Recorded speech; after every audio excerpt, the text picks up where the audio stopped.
Hi my dear students, मैं समीर कुमार सुधांशु आपका अपने YouTube चैनल में हार्दिक स्वागत करता हूं। डियर स्टूडेंट्स, कॉम्पिटिटिव इंग्लिश के इस कड़ी में आज मैं एक बार फिर से आपके लिए वोकैबुलरी को लेकर के आया हूं। डियर स्टूडेंट, जैसा कि आप बोर्ड पर लिखा हुआ देख रहे हैं, आज मैं एक नए टॉपिक की शुरुआत कर रहा हूं और उसका नाम है phrasal verb. Dear students, video को शुरू करने से पहले मैं आपको बता देना चाहता हूं कि इससे पहले हम लोग सिनोनिम्स की सीरीज पे काम कर रहे थे और उस ग्रामर के भी कुछ टॉपिक्स पर काम चल रहा था। तो डियर स्टूडेंट्स, घबराने की जरूरत नहीं है। सिनोनिम्स का सीरीज चलता रहेगा। जहां हम लोग ग्रामर पढ़ रहे थे वहां पे ग्रामर चलता रहेगा। आपको घबराने की जरूरत नहीं है, क्योंकि सब तरह के वर्ड्स की आपको जानकारी होनी चाहिए। वोकैबुलरी अच्छी तब मानी जाती है जब सब तरह के वोकैब्स की जानकारी आपको होती है। तो उसी कड़ी में आज हम आपके लिए फ्रेजल वर्ब को लेकर आए हैं। डियर स्टूडेंट्स, आपको जानकारी के लिए मैं बता दूं कि फ्रेजल वर्ब काफी इंपॉर्टेंट है। अगर आप इसे तैयार नहीं करते हैं या इसे मेमोराइज नहीं करते हैं तो ये आपके लिए काफी जो है कठिन साबित हो सकता है। अगर बात करें फ्रेजल वर्ब की, तो आज हम इस कड़ी में आपको बताएंगे कि फ्रेजल वर्ब क्या होता है, फ्रेजल वर्ब किस किस तरह से हमारे लिए इम्पोर्टेंट हो सकता है। ये काफी इम्पोर्टेंट है। नॉर्मल कोई भी टीचर इसको पढ़ाते नहीं है, वो आपको बता देंगे कि इसे याद कर लेना है, इसे तैयार कर लेना, लेकिन कैसे तैयार करें, कैसे याद करें, ये काफी इम्पोर्टेंट हो जाता है। और कितना तैयार करें ये तो और इम्पोर्टेंट हो जाता है।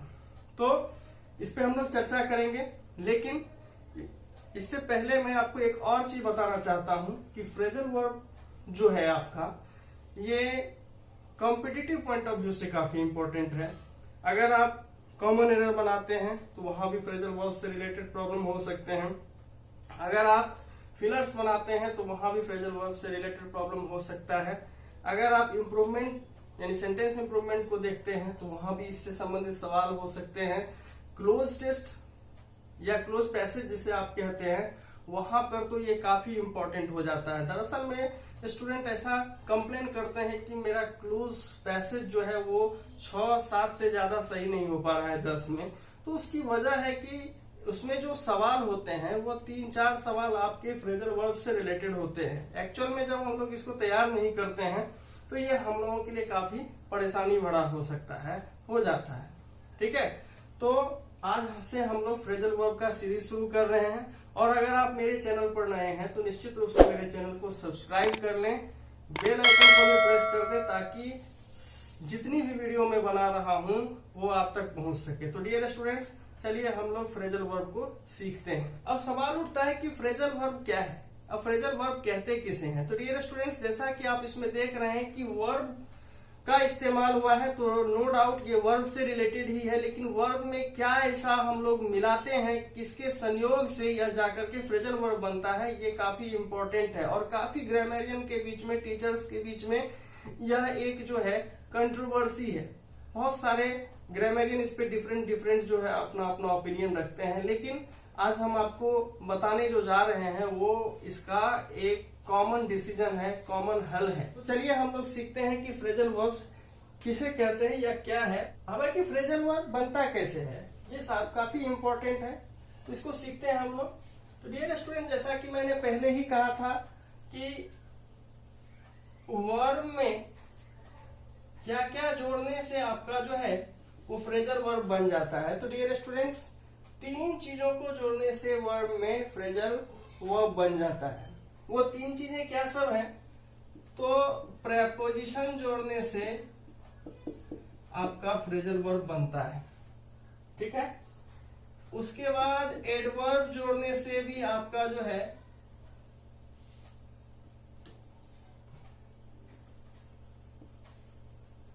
एडवर्ब जोड़ने से भी आपका जो है वो फ्रेजल वर्ब बनता है, ठीक है। और तीसरा जो है वो एडवर्ब प्लस प्रेपोजिशन मिलकर के जो है वो आपका फ्रेजल वर्ब बनता है। यानी कि 3 स्थितियां मैंने बताई। वर्ब के साथ आपका प्रेपोजिशन रहेगा तब भी फ्रेजल वर्ब बनेगा, वर्ब के साथ आपका एडवर्ब रहेगा तब भी आपका जो है फ्रेजल वर्ब बनेगा, और ऐसा भी हो सकता है कि वर्ब के साथ आपका एडवर्ब भी रहे और प्रेपोजिशन भी रहे। यानी कि 3 चीजों के मिलने से ये आपका फ्रेजल वर्ब बनता है। वो 3 चीजें क्या सब है? प्रेपोजिशन हो सकती है, एडवर्ब हो सकता है, या एडवर्ब प्लस प्रेपोजिशन हो सकता है, ठीक है। अब चलिए इसको कुछ उदाहरण के माध्यम से हम आपको समझाते हैं। और जहां तक बात फ्रेजल वर्ब की आती है, अगर आप इसे तोड़ तोड़ के सीखने का प्रयास कर रहे हैं तो फिर आप इससे अर्थ नहीं निकाल पाएंगे। एज फॉर एग्जाम्पल, अगर वर्ब और प्रेपोजिशन को लिया जाए, आप ऐसे समझ सकते हैं कि मान के चलिए हमने लिया लुक और आफ्टर। यहाँ पे लुक देखिए आपका वर्ब है और आफ्टर आपका प्रेपोजिशन है। अब अगर अर्थ निकालेंगे तो लुक मतलब क्या होता है भाई? तो लुक मतलब देखना होता है, और आफ्टर का मतलब बाद होता है। तो अर्थ क्या निकलेगा? बाद में देखना या देखना बाद। लेकिन अगर ऐसे अर्थ निकालोगे ना तो ये गलत हो ही जाएगा। लुक आफ्टर का अर्थ देखना बाद नहीं होता है, बल्कि ये आपका देखभाल करना होता है। देखभाल करना यानी टेक केयर ऑफ की बात हो रही है। तो यहां पर आप देखिए, ठीक इसी प्रकार एडवर्ब के साथ भी देख लेते हैं हम लोग। जैसे आप बोलते हो सीट डाउन, तो सीट डाउन में सीट आपका वर्ब है और डाउन आपका क्या है भाई? तो ये आपका एडवर्ब है। तो यहां पर देखिए कि डाउन मिलकर के सीट के साथ जो अर्थ क्या दे रहा है? तो सिट डाउन का अर्थ होता है बैठना। तो यहां पर आप देख रहे हैं कि वर्ब और एडवर्ब मिलकर के आपका फ्रेजल वर्ब बनाया। ठीक है, अब आपके मन में आएगा कि एडवर्ब और प्रीपोजिशन का भी कोई एग्जांपल हो जाता तो आपको समझने में और आसानी होती। बिल्कुल। तो जैसे कि आप कहते हो पुट अप विथ। अब यहां पर देखिए कि पुट अप विथ मैंने लिखा, तो देखिए कि पुट आपका यहाँ पे वर्ब है, अप आपका एडवर्ब है और विथ आपका प्रेपोजिशन है। तो इस प्रकार आप देख रहे हैं ना कि वर्ब में एडवर्ब और प्रेपोजिशन जुड़ करके आपका पुट अप विथ हुआ, और पुट अप विथ आपका क्या है? फ्रेजल वर्ब है। तो डियर स्टूडेंट्स, अर्थ क्या ये देता है? तो ये अर्थ देता है आपका बर्दाश्त करना का। तो इस प्रकार आज आप समझ गए होंगे कि फ्रेजल वर्ब क्या है। इसके लिए घबराने की जरूरत नहीं है। वर्ब में प्रेपोजिशन लगाने के बाद या एडवर्ब लगाने के बाद या एडवर्ब प्लस प्रेपोजिशन लगाने के बाद आपका फ्रेजल वर्ब बनता है, और ये अर्थ जो है वो भिन्न भिन्न देता है। आपको बस यही समझना है। अब है कि इसमें एक चीज और ध्यान देना है कि जैसे कि आप देखिए कि लुक के साथ मैंने आफ्टर का प्रयोग किया था। ठीक है, अब है कि ये प्रेपोजिशन अगर चेंज होगा तो ये अर्थ भी चेंज हो जाएगा। ठीक है, जैसे कि आप देखे वहां पर कि लुक आफ्टर मतलब देखभाल करना होता है, तो अगर लुक के साथ फॉर लगा देते तो क्या अर्थ परिवर्तित हो जाता? तो जी हाँ, बिल्कुल परिवर्तित हो जाता, और लुक के साथ फॉर लगाने पर ये अर्थ देगा आपका खोजना। यानी एक बात और क्लियर होती है कि इसके साथ जो प्रेपोजिशन है वो बदलता है, बदल सकता है, और डिफरेंट प्रेपोजिशन के साथ ये डिफरेंट अर्थ भी देता है। ठीक है, जैसे आफ्टर लगाए लुक के साथ तो देखभाल करना अर्थ देगा, और फॉर लगा दिए लुक के साथ में तो इसका अर्थ खोजना हो सकता है। तो डियर स्टूडेंट, यही आपका फ्रेजल वर्ब है। ठीक है, तो आज से हम लोग कुछ इंपॉर्टेंट फ्रेजल वर्ब्स को सीखना प्रारंभ कर रहे हैं। कॉपी कलम लेकर के तैयार हो जाइए और इसे आप नोट करते चले जाएंगे, ताकि आपके पास में जो है एक अच्छा इसका जो है भंडार हो सके और आप उसे तैयार करके अंग्रेजी की अच्छी समझ विकसित कर सकें। तो चलिए हम लोग आज से शुरू करते हैं। हम अपना आज पहला वर्ड लेते हैं आपका एक्ट। एक्ट जो है ये आपका वर्ब है। ठीक है, और इसका अर्थ होता है काम करना, कोई काम करना। ठीक है, अब अर्थ दे रहा है ये काम करना का, लेकिन जब आप एक्ट के साथ में प्रेपोजिशन ऑन लगा देते हो, यानी एक्ट ऑन जब आप बनाते हैं, ठीक है, तो ये अर्थ देता है अफेक्ट का। और अफेक्ट का मतलब हुआ आपका प्रभाव डालना, असर डालना। ठीक है, अब आप यहाँ पर ध्यान दीजिए कि एक्ट मतलब काम करना, और एक्ट के साथ जब हमने ऑन प्रेपोजिशन लगाया तो अर्थ हो गया प्रभाव डालना, असर डालना। जैसा कि मैंने पहले ही कहा था कि ये अपना अर्थ परिवर्तित कर देता है। ठीक है। अब ऑन की जगह सपोज करो कि अपॉन लगा दिया, एक्ट अपॉन की बात मैं कर रहा हूं, तो ये अपना अर्थ परिवर्तित करेगा, क्योंकि डिफरेंट प्रीपोजिशन के साथ ये अर्थ बदल लेता है। ऑन के साथ ये अफेक्ट का अर्थ दे रहा था, तो अपॉन के साथ ये अर्थ देता है डू अकॉर्डिंग टू का।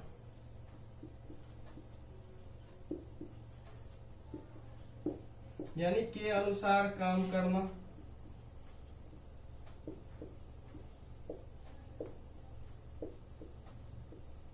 अब आप देख सकते हैं कि अर्थ कितना परिवर्तित हो चुका है एक्ट ऑन और एक्ट अपॉन का। अब इसके साथ एक और प्रेपोजिशन का इस्तेमाल कर सकते हैं, वो होगा आपका फॉर। जब आप फॉर लगा देंगे तो फिर इसके अर्थ में परिवर्तन हो जाएगा। क्या अर्थ हो जाएगा इसका? तो इसका अर्थ हो जाएगा to work in place of someone else।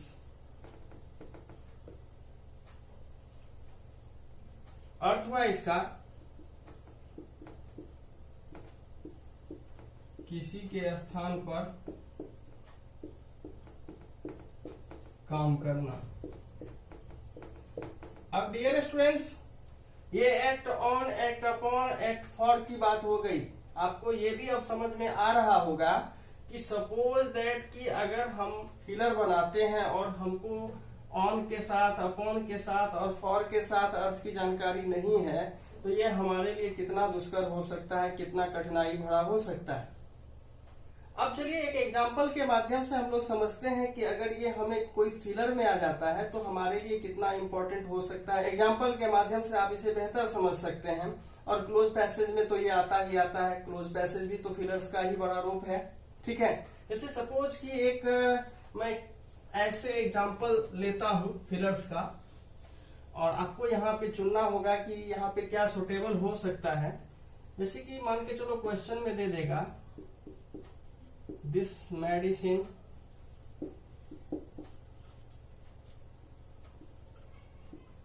Cannot act the heart. Sentence लिखा हुआ है कि this medicine cannot act dash the heart. अब यहां पे मान के चलो ऑप्शन दे दे आपको फॉर, अपॉन, ऑन, और मान के चलो यहां पे दे देगा नन ऑफ दीज। तो आंसर आपको चुनना है, क्या हो सकता है। अब this medicine can't act dash the heart, यानी कि यहाँ पे कौन सा प्रेपोजिशन लगाएंगे कि ये सेंटेंस मीनिंगफुल हो जाएगा। अब किसी मेडिसिन की बात हो रही है और हृदय पर कुछ होने जैसा है, तो अभी थोड़ी देर पहले मैंने आपको बताया था कि एक्ट के साथ में आप ऑन जब लगाते हो तो वो अफेक्ट का अर्थ देता है, जब आप अपॉन लगाते हो तो वो अर्थ आपका क्या देता है भाई, तो डू अकॉर्डिंग टू का अर्थ देता है।